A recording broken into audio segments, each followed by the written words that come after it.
Hello and welcome back दोस्तों। ए to be to study की YouTube channel पर मैं रंजीत केसरी एक बार फिर से आप सभी का हार्दिक स्वागत करता हूं।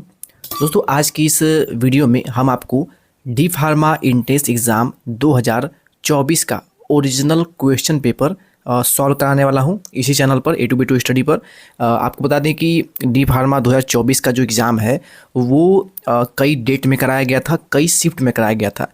जैसे यहाँ पर अगर आप इस पेपर को देख रहे होंगे तो ये जो पेपर है ये आपको हम जूम करके दिखा दें थोड़ा। देखिए यहाँ पर ये जो एग्ज़ाम है वो 15/6/2024 को ये एग्ज़ाम कराया गया था और 12 नून यानी कि सेकेंड वाली जो शिफ्ट थी उस शिफ्ट में एग्ज़ाम कराया गया था। तो क्योंकि एग्ज़ाम कई शिफ्ट में हुए थे, 2 से 3 शिफ्ट में और 2 से 3 दिन एग्ज़ाम चले हुए थे, तो हर एक शिफ्ट का डिटेल्ड सॉल्यूशन वीडियो हम आपको देने वाले हैं। ये वीडियो पूरी आप अच्छे से देखिएगा क्योंकि प्रीवियस ईयर के जो क्वेश्चन पेपर होते हैं वो किसी भी एग्ज़ाम के लिए रामबाण साबित होते हैं। अगर आप केवल पीवाईपी सॉल्व कर लिए अच्छे से तो मैक्सिमम क्वेश्चन अटेम्प्ट करना आपको आ जाता है।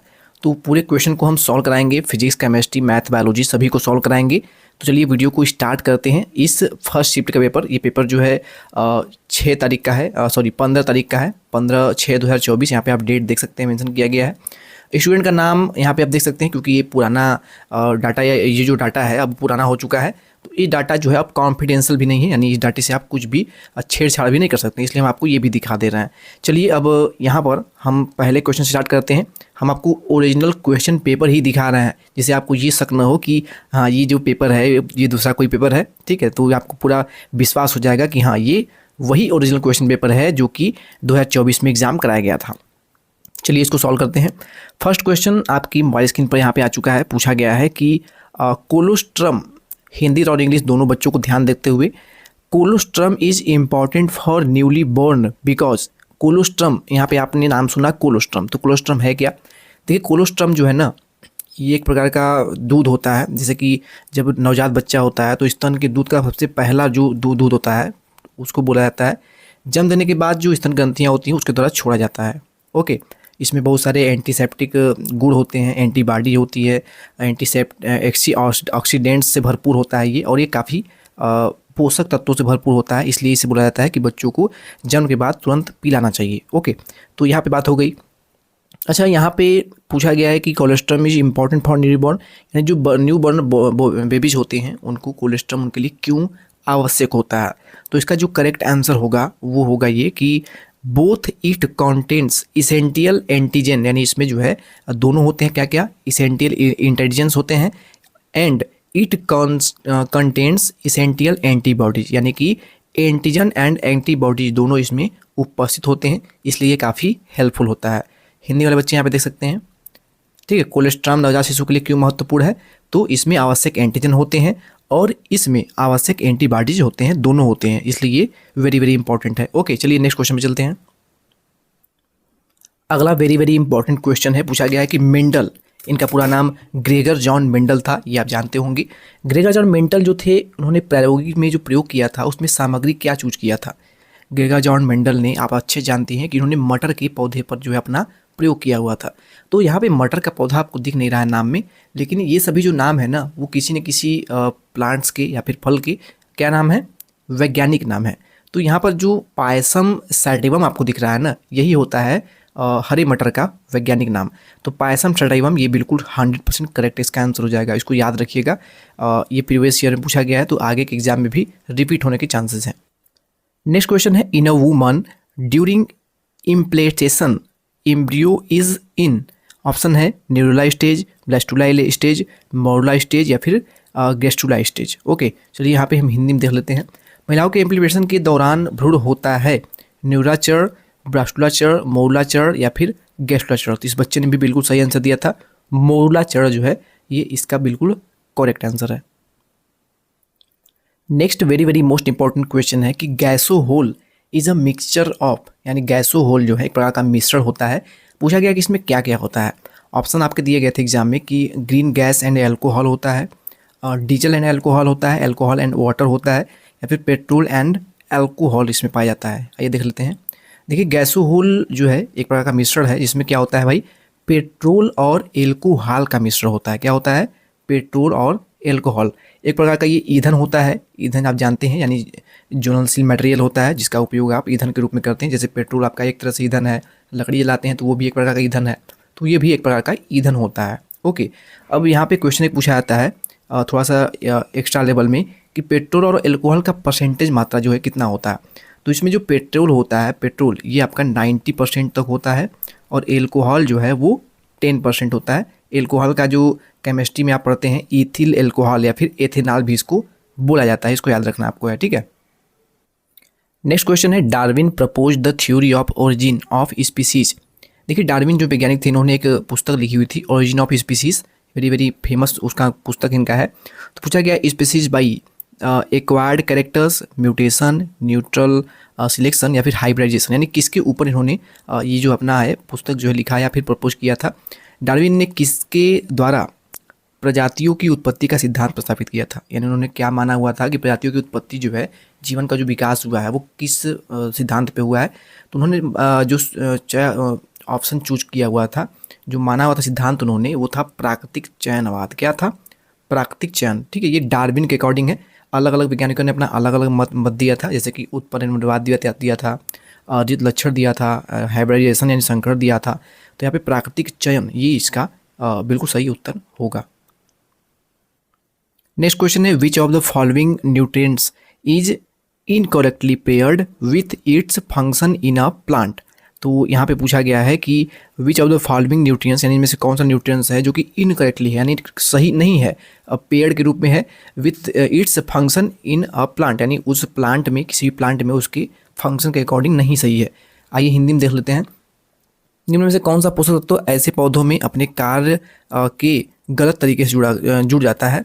तो यहाँ पे सिर्फ सही आंसर होगा वो आपका हो जाएगा आयरन क्लोरोफिल का घटक। तो क्लोरोफिल जो होता है वो क्या होता है, क्लोरोफिल के कारण जो है पत्तियों का जो रंग है वो हरा होता है, ये आप पढ़ा होगा आपने। तो यहाँ पर आयरन क्लोरोफिल जो है ये सही जो है मिलान इसका नहीं है, तो सी ऑप्शन आप लगा देंगे, आपका आंसर सही होगा। नेक्स्ट क्वेश्चन आपसे पूछा गया था, प्रोटीन प्रकृति का हार्मोन है, प्रोटीन प्रकृति का हार्मोन है इंसुलिन, ग्लूकेगॉन, एपिनेफ्रीन या फिर इंसुलिन और ग्लूकेगॉन दोनों। तो करेक्ट आंसर होगा इंसुलिन और ग्लूकेगॉन दोनों, यही इसका सही आंसर होगा। नेक्स्ट क्वेश्चन आपसे पूछा गया था कि निम्नलिखित में से कौन सी संरचना कवक में अलैंगिक जनन से जुड़ी होती है, ठीक है। तो यहाँ पर आपसे ऑप्शन दिया गया था जाइगोस्पोर्स, कोनिडिया, बेसिडियोस्पोर्स या फिर एस्कोस्पोर्स। तो करेक्ट आंसर जो इसका होगा, इस बच्चे ने तो ये चूज किया था जो कि गलत है, सही आंसर जो होगा वो एस्कोस्पोर्स होगा। क्या होगा? एस्कोस्पोर्स। जितने भी क्वेश्चन मैं आपको करा रहा हूँ इन क्वेश्चनों को आप हो सके तो नोट कर लीजिएगा और इसको आप बाद में भी रिवीजन करते रहिएगा और ये प्रयास करिएगा कि इन सभी के बारे में डिटेल में और भी कुछ जानने का, ठीक है। देखिए इसके लिए मैं आपको एक बुक जो है सजेस्ट कर रहा हूँ, अरिहंत पब्लिकेशन की बहुत ही बेस्ट बुक है, डी पॉलिटेक्निक डी फार्मा बच्चों के लिए, इंटेंस एग्जाम के लिए। तो लिंक वीडियो के डिस्क्रिप्शन में है या फिर हमारे स्टोर वाले सेक्शन पे जाकर के आप डायरेक्टली उस बुक को बाई कर सकते हैं। ओके, नेक्स्ट क्वेश्चन है, संकुचित धानी अनुपस्थित होता है किसमें भाई? पैरामीशियम कॉर्डेटम में, एंट अमीबा हिस्टोलिटा में, अमीबा प्रोटियस में या फिर यूग्लिना विरिडस में। तो संकुचित धानी अनुपस्थित होता है यानी उपस्थित नहीं होता है। तो एंट अमीबा हिस्टोलिका जो है इसमें संकुचित धानी अनुपस्थित होता है और बाकी सब में प्रेजेंट होता है। तो ऑप्शन नंबर सी जो है बी जो ऑप्शन है यहाँ पे येलो वाला, ये आपका सही उत्तर इसका होगा। नेक्स्ट क्वेश्चन आपसे पूछा गया है, एंटीजन्स अकर्स इन, यानी एंटीजन जो है वो होते हैं डीएनए में होते हैं, टीआरएनए में होते हैं, एमआरएनए में होते हैं या फिर सभी में होते हैं। अच्छा, टीआरएनए जो है, टीआरएनए इसका पूरा अगर आपसे नाम पूछा जाए टीआरएनए तो ये आपका होगा ट्रांसफर आरएनए। वहीं अगर एमआरएनए की बात कर लें तो एम जो है वो आपका मैसेंजर आरएनए कहलाता है। अब यहाँ पे पूछा गया है एंटीजन होते क्या है भाई? तो ये जो है टीआरएनए में उपस्थित होते हैं। ऑप्शन नंबर यहाँ पे बी जो है आपको दिख रहा है, ये बी वाला ऑप्शन ये सही इसका आंसर हो जाएगा। आगे क्वेश्चन पूछा गया है, ओपेंसिया के हरे चपटे तने को कहा जाता है। ओपेंसिया जो है इसके हरे चपटे तने को क्या कहा जाता है? ओपेंसिया एक प्रकार का पौधा है, इसके जो तने होते हैं वो चपटे होते हैं, तो उसको कहा क्या जाता है? तो उसको फाइलोड के नाम से जाना जाता है। क्या जाना जाता है? फाइलोड के नाम से जाना जाता है। याद रखिएगा इसको, वेरी वेरी इंपॉर्टेंट क्वेश्चन है ये भी। नेक्स्ट क्वेश्चन आपसे पूछा गया है कि एंजियोस्पर्म में एक परिपक्व एम्ब्रियो सैक बना होता है, तो ये इसकी संख्या कैसी होती है? तो देखिए 8 जो होते हैं वो केंद्रक में होते हैं और 7 जो होते हैं वो सेल से होते हैं। तो यहाँ पर ऑप्शन नंबर बी जो है वो इसका बिल्कुल सही उत्तर हो जाएगा इस क्वेश्चन का। अगला क्वेश्चन है प्रसव के संकेत किससे उत्पन्न होते हैं? प्रसव के संकेत जो है वो किससे उत्पन्न होते हैं? तो वो होता है आपका प्लेसेंटा और पूर्ण विकसित भ्रूण दोनों से। ठीक है, प्रसव के संकेत किससे उत्पन्न होते हैं? तो प्लेसेंटा और पूर्ण विकसित भ्रूण जो होता है दोनों इसमें सहभागिता दोनों की होती है। नेक्स्ट क्वेश्चन है एकिडना और आर्निथोरिकस के बीच की कड़ी क्या है? आप जानते हैं कि ये सभी दोनों हैं जो कि ये संघ कहलाते हैं। ठीक है, तो एकिडना संघ और आर्निथोकिस इन दोनों के बीच में कड़ी क्या है, यानी दोनों में जो है कॉमन एक तरह से हो जाए तो देखिए सरीसृप जो है एकिडना क्या आ जाएगा और आर्निथोकिस जो है ये आपका स्तनधारी से दोनों एक दूसरे से कड़ी बना करके जो है संलग्नता दिखाते हैं। जैसे यहाँ पे आप इंग्लिश में देखेंगे तो echidna and ornithorhynchus are the connected, तो वो आपका हो जाएगा क्या? Reptiles and mammals. Option number A बिल्कुल करेक्ट आंसर हो जाएगा। हालांकि इस बच्चे ने जो है ऑप्शन नंबर सी लगाया हुआ था जो कि गलत आंसर हो जाता। शरीर का सबसे मजबूत मांसपेशी जो है कहाँ पाई जाती है? बहुत ही ईजी और बहुत ही आसान सिंपल क्वेश्चन ये है। शरीर की सबसे मजबूत जो मांसपेशी होती है, कलाई, अंगुलियां, जबड़े या फिर जांग। तो देखिए जांग की बात कर लें तो जांग की जो हड्डी होती है जिसको बोला जाता है फीमर, सबसे बड़ी हड्डी इसको बोला जाता है। क्या बोला जाता है? सबसे बड़ी हड्डी। ठीक है, वहीं अगर बात करें सबसे छोटी हड्डी की तो आपके कान की हड्डी होती है सबसे छोटी। ठीक है, जिसको बोला जाता है स्टेपी, जिसका नाम आप हो सकते हैं नोट कर लीजिएगा। स्टेपी जिसको बोला जाता है सबसे छोटी कान की हड्डी, सबसे बड़ी हड्डी जांग की हड्डी होती है। सबसे मजबूत मांसपेशी अगर बात की जाए तो जबड़ा जो आपका होता है, जबड़ा उसकी मांसपेशी जो होती है वो शरीर की सबसे मजबूत मांसपेशी हो जाती है। तो सी ऑप्शन आपका बिल्कुल करेक्ट हो जाएगा। हमारे रुधिर दाब जनित रोगों से किस कार्बनिक पदार्थ का संबंध होता है? यानी आपके ब्लड प्रेशर में कोई लेवल बढ़ जा रहा है, ब्लड प्रेशर का कम हो जा रहा है। अच्छा, ब्लड प्रेशर मापते कैसे हैं? ठीक है, यहाँ पे हम बात कर रहे हैं किसके बारे में? बीपी के बारे में। तो ब्लड प्रेशर एक स्वस्थ मनुष्य अगर है तो उसका जो ब्लड प्रेशर है 120 हाईएस्ट और 80 जो है लोवेस्ट होना चाहिए मिलीमीटर पर mmHg। ठीक है, तो ये इसका यूनिट होता है, यूनिट से आपको मतलब नहीं होने वाला है। बीपी जो है 120 से 80 के बीच में होना चाहिए नॉर्मल एक स्वस्थ व्यक्ति का। और अगर ब्लड प्रेशर मापते किससे हैं तो इसका जो मापन है ब्लड प्रेशर का वो स्फिग्नोमेग्नोमीटर से किया जाता है, ये आपको पता होना चाहिए। यहाँ पे हमारे रुधिर दाब जो जितने भी रोग होते हैं ब्लड प्रेशर संबंधित उसका कारक क्या होता है? तो आपका कोलेस्ट्रॉल होता है। असंतुलित कोलेस्ट्रॉल की वजह से ब्लड प्रेशर जो है उस पर इफेक्ट पड़ता है। ठीक है, उम्मीद है आपको ये क्वेश्चन भी समझ में आ गया होगा।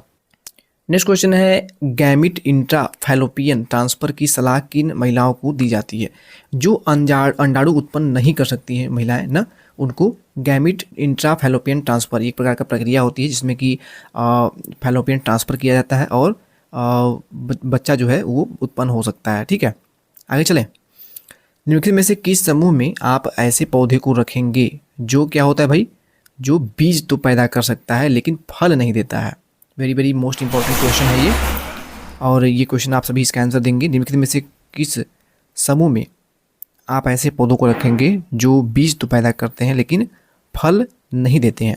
तो जिम्नोस्पर्म प्रकार के जो पौधे होते हैं, ठीक है, ये पौधे जो हैं बीज तो इनमें होता है लेकिन ये फल पैदा नहीं करते, फल नहीं देते हैं, ये केवल बीज ही रह जाते हैं। तो जिम्नोस्पर्म याद रखिएगा, very very most important question है ये। देखिए ये क्वेश्चन आप सभी के ऊपर डिपेंड है और इसको आप ऑब्जर्व करेंगे तो आप खुद इसका आंसर दे पाएंगे। यदि आप अपनी पहली बार किसी चमकदार रोशनी वाले क्षेत्र से अंधेरे की ओर चलते हैं तो आपको निम्न में से क्या अनुभव हो सकता है? जैसे आप जो है बहुत ज़्यादा प्रकाश है वहाँ पर आप खड़े हैं और अचानक से आप जो है अंधेरे में चले आए तो आपको क्या दिखेगा? आपको कुछ दिखेगा? आपको होगा क्या ना, आपको बिल्कुल अनुभव होगा कि बिल्कुल अंधेरा अंधेरा दिखने लगेगा। ठीक है, तो इसमें होता क्या है ना, आपके शंकु में फोटोप्सिन ब्लीच हो जाता है, यानी आपको धुंधला धुंधला दिखाई लगता है। शंकु क्या होता है? जैसे आपका अगर आँख है इस प्रकार का, अगर आपका आँख है, ठीक है, आपका आँख कुछ इस प्रकार है ना, तो इसके बीच में जो होता है वो आपका रेटिना होता है और यहाँ पे अंदर एक बिंदु होता है जिसको बोलते हैं पीत बिंदु। यहीं पर आप जब कोई भी प्रकाश पड़ता है तो आपको वस्तु दिखाई देती है। तो होता क्या है ना, जो इसमें जो आपका आँख होता है वो शंकुनुमा होता है। कैसा होता है? शंकु के आकार का होता है। तो आपके शंकु में फोटोसिन ब्लीच हो जाती है, यानी ब्लीच की प्रक्रिया कुछ होती है तो आपको धुंधला दिखने लगता है। ठीक है। तो यहाँ पे इस बच्चे ने लगाया हुआ था कि आपके शंकों में फोटोस्पीस ब्लीच हो जाती है, लेकिन ये जो है इसका सही कारण नहीं हुआ। अगर यदि आप पहली बार किसी चमकदार रोशनी वाले क्षेत्र से अंधेरे की ओर चलते हैं तो राड कोशिकाएं हाइपरपोलरिकित हो जाती हैं।